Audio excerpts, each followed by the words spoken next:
Today I'm going to put freeze drying to the test. I'm going to make a family tradition Wienerschnitzel.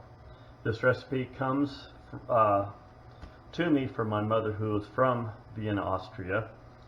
And normally Wienerschnitzel can be made out of almost any meat. Traditionally it's sometimes veal, but in our family we always use tenderloin. And I have a pork tenderloin here. And we're going to see if it's possible to make Wienerschnitzel and reconstitute it so it's just as good as fresh. So here we go. First of all, it's Wienerschnitzel. The Austrians pronounce their W's with a V. It's not Wienerschnitzel, and Wienerschnitzel is not a hot dog. So let's be clear on that. So Wienerschnitzel is basically the name for Vienna. People in Austria do not call Vienna Vienna, they call it Wien, W-I-H-N. But like I say, they pronounce the W's like a V. So anyway, we're going to start with this. We're going to go ahead and cut this in about 1/2-inch pieces.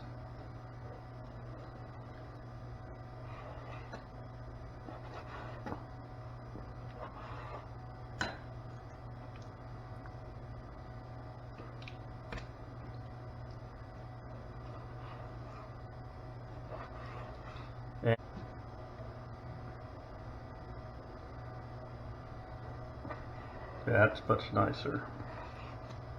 So we're going to cut this in 1/2-inch pieces, depending on how many servings you want. Once that you have these cut up in 1/2-inch pieces, we now need to flatten them with a good old mallet. And don't hit your fingers.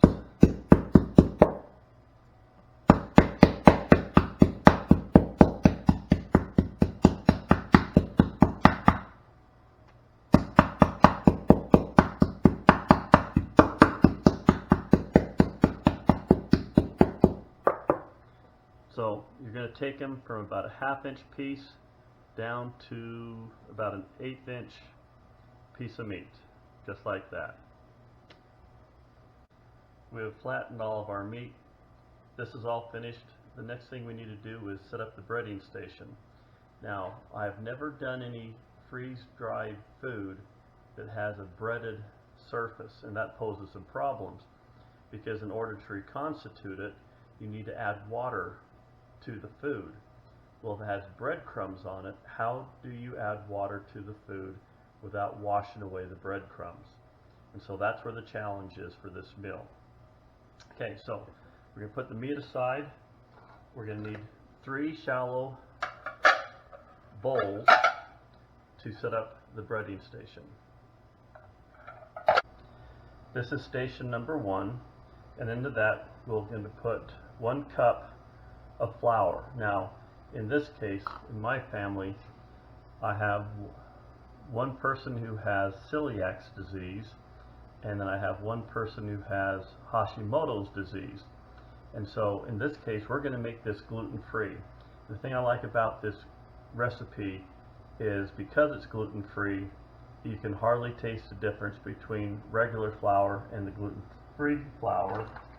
And not to give them any accolades, but the True Value brand that Walmart has is probably one of the most inexpensive gluten-free flour. So 1 cup flour, 1 teaspoon salt, 1/2 teaspoon pepper, 1/2 teaspoon paprika, and a quarter teaspoon of garlic powder. And we're going to take this and we're just going to mix this up. And this is the first station for our Wienerschnitzel. In station number 2, we're going to put 3 tablespoons of milk,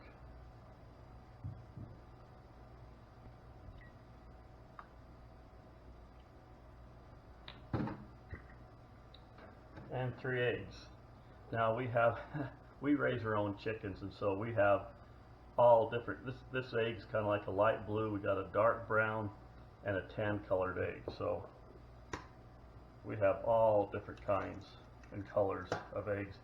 And you notice one thing about fresh eggs, the yolk is really a dark yellow.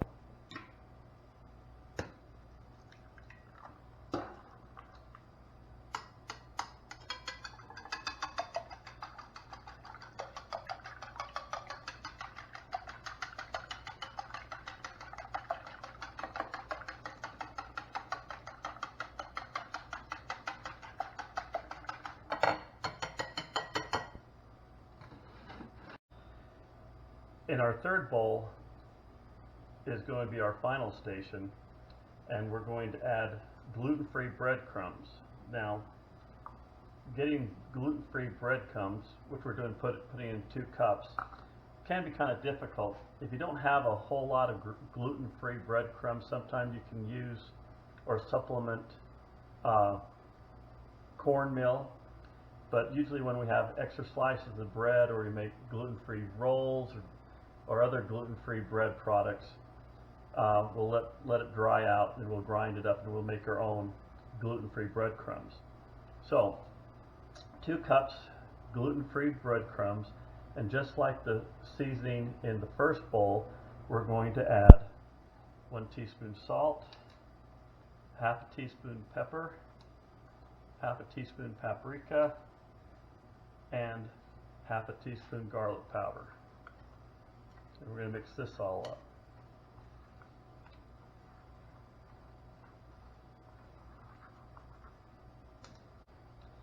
As you do this, you want to have a clean, dry hand and a wet hand. And that will make sense later on, because you don't want to put a wet hand into something that's dry, because your fingers are just going to get all messy. So we're going to take a piece of our meat. This is going to be our dry hand. This is going to be my wet hand. So using the dry hand, we're going to powder the pork. Then we're going to lay that in the egg. And this is when we're going to use our wet hand.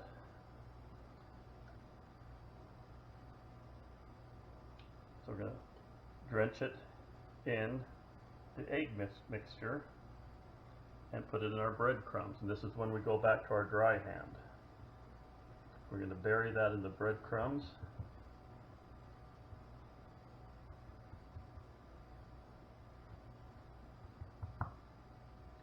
Just like so. So we're going to get our wet hand for the meat, switch over to the dry hand,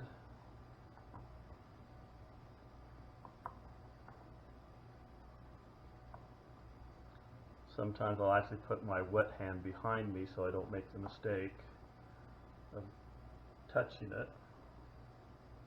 Use the wet hand to dredge it in the egg.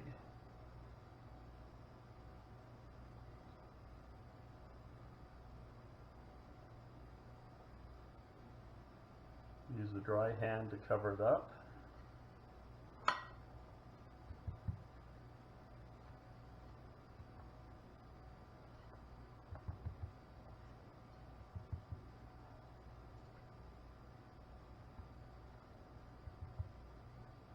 And we're going to repeat this in all the remaining pieces.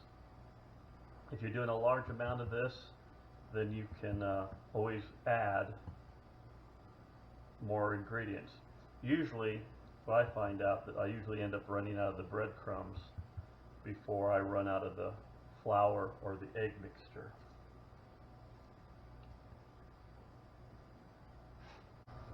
This Wienerschnitzel is for today's dinner and will be fried in oil.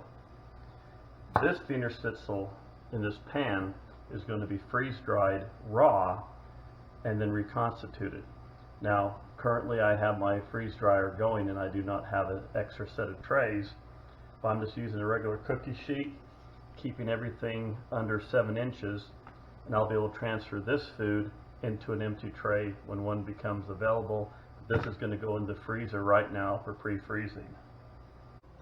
For the cooking stage, we're going to need some oil and a 1/4 cup measuring cup. What we're going to do, we're going to take the oil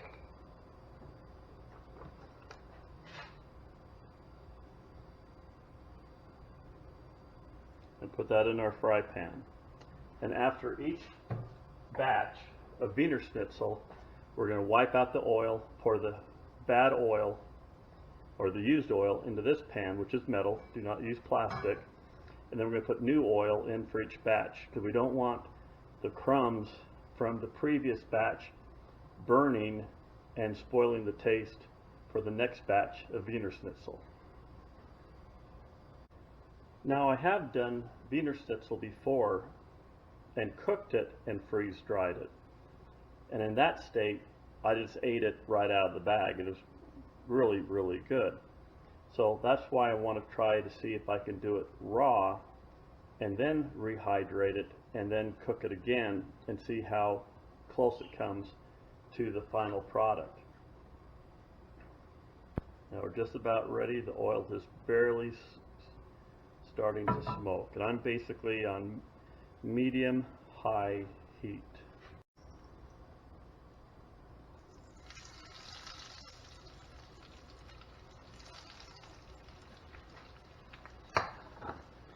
Now, because this meat is so thin, it will cook pretty fast, so you don't have to leave it in the pan too long.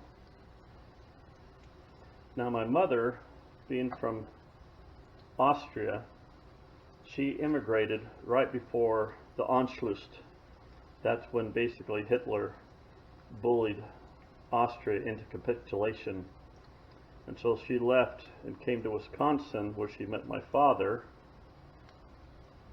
And I guess one of my greatest regrets I have is she didn't teach her children Viennese German. But I guess during World War II, it's not a real popular thing to be speaking German during that time period.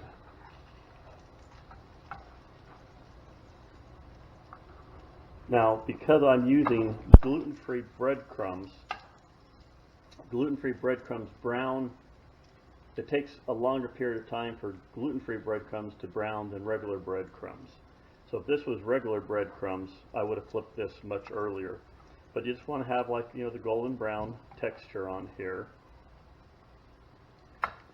When that will tell you when it's done.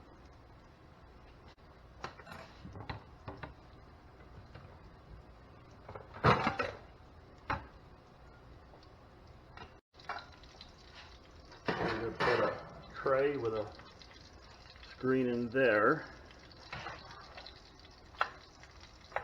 So this is perfect here.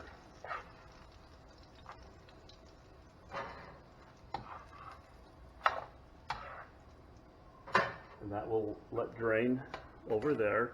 So we're going to take our old oil. I'm going to pour the old oil in there. I got a paper towel, being careful not to burn myself with this hot oil. But we're going to wipe out all the remnants from the previous batch. And we're going to get new oil and put it in there.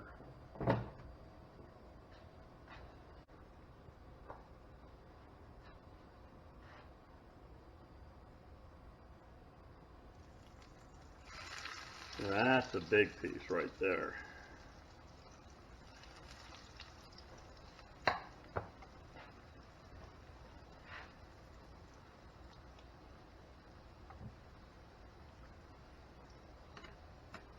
So we're just going to repeat this process until all the Wienerschnitzel is cooked, and then there is one secret left to do before you eat it.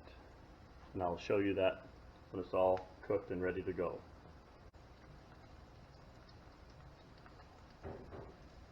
When I made my Wienerschnitzel, I didn't have enough trays, and so I went ahead and used a cookie sheet, and I have this little 7-inch wide piece of cardboard. It's like a ruler that I made that tells me where to stop. now that this is frozen, I'm going to go ahead and put that into this other container, and what should fit almost perfectly in there, just like that. So this is all pre-frozen. This is ready to go into the freeze dryer. Then I have my Wienerschnitzel. Now this Wienerschnitzel was freeze-dried raw, and so for tomorrow's dinner, if you can remember the lyrics from The Sound of Music of my favorite things, they have schnitzel with noodles. So I'll make the Wienerschnitzel, reconstitute it, and what I'm going to do is when I reconstitute this, so I don't lose the breadcrumbs off of this, I'm going to lightly spray this on both sides with water instead of soaking it in water. I'm just going to spray it with water. So we're going to have schnitzel with noodles, and with the noodles we're going to have pesto, and looks like we're going to be having broccoli at the same time. So tomorrow's dinner is going to be all freeze-dried. I also have apricots, but these are going to go for something else. So I packed up the Wienerschnitzel. So this has been packaged now for about a month. So we're going to go ahead and open this up.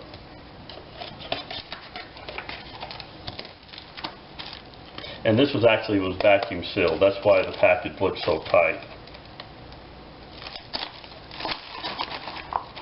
So we're going to take out a couple of pieces here. Ooh, that is like really brittle. And that's one of the problems with vacuum sealing, is that sometimes your food inside will virtually get crushed. Okay, and just for the fun of it, this is the oxygen absorber. It still doesn't feel like flour. It's just a little bit kind of gritty. So you can tell that even with being vacuum packed, the oxygen absorber was used a little bit. We're going to put this back in here, and I'm going to put another 2 cents with this. I'm going to put this back into storage. Okay, this is our Wienerschnitzel, dry as dry can be. So what we're going to do, we're going to get some water, and I think hot water is going to work a lot better than cold water. I think it'll take the hot water better. Now, we don't want to soak this because I don't want the breadcrumbs to come off the Wienerschnitzel. So we're just going to be very careful and pour the water right up on top. We don't want to saturate it too much, but we want to give it enough to hydrate. Okay, because the meat was raw and this also has eggs in it in the batter, I can't leave this out. This is going to take 1 to 2 hours or so to rehydrate. So I'm going to have to put this back in the refrigerator while we do this. My experiment with this is going to be with a spray bottle of hot water. The reason I'm going with hot water is hot water seems to me, and I can't prove it, but it seems that hot water can penetrate food better than cold water. So what I'm going to do, now this took about 20 hours to freeze dry, so it's going to take its time to rehydrate. Like when you're rehydrating a steak that took 2 days, you just can't put a steak into water for 5 minutes and think it's going to come back that quick. It's going to be a little bit of a process. And so I'm going to lightly spray this side of the Wienerschnitzel until it can hold all the water on top without running off. Now, because this is raw, so this has raw meat and has eggs in it, I'm not going to leave it out until it's done. So this has now been sprayed, so I'm going to put this in the refrigerator uncovered and I'll take it out from time to time and add a little bit more water. When I feel it's right, I'm going to flip this over and spray it again, put it back in the fridge. I want to keep it in the fridge because, like I said, this has not been cooked yet. These sat overnight and they are very hydrated. They're not stiff. In fact, they're somewhat brittle. So I'm going to have to be careful laying these down into the frying pan. So we have our frying pan, and to that we're going to put a 1/4 cup of oil in here and have that come up to temperature. The oil is nice and hot. Now this is still kind of wet, so to speak, so I got to be really careful that this doesn't splatter when I put it in to the fry pan. Normally you would just lay this down, but these are so delicate right now they may just fall apart.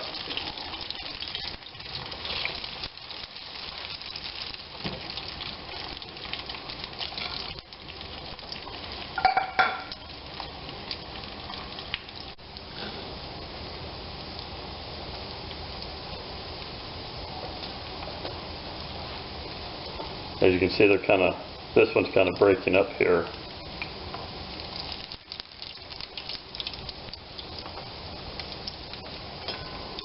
Because these are thin, they don't take long to cook.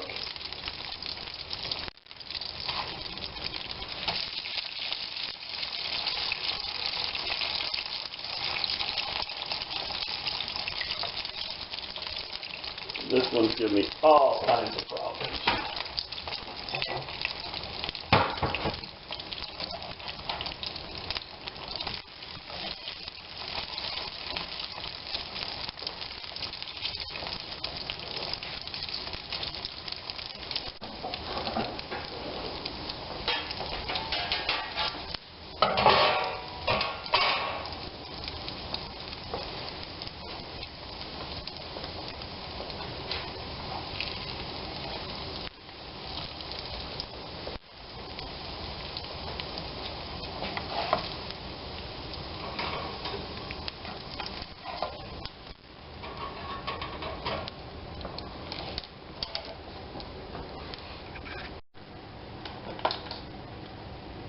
So we'll try it out. Okay, so here we go. We have a gluten-free meal that's also freeze-dried. So we have the pesto. The pesto was freeze-dried. We have the asparagus. The asparagus was freeze-dried. This is topped off with some Parmesan. Of course, the lemons are not freeze-dried, but we have the Wienerschnitzel, which was freeze-dried and brought back. So we'll have to see how it tastes.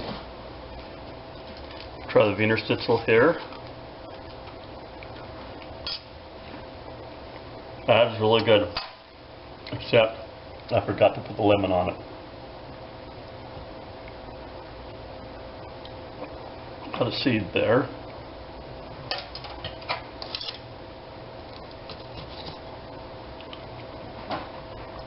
Crispy, very good. Pesto was excellent.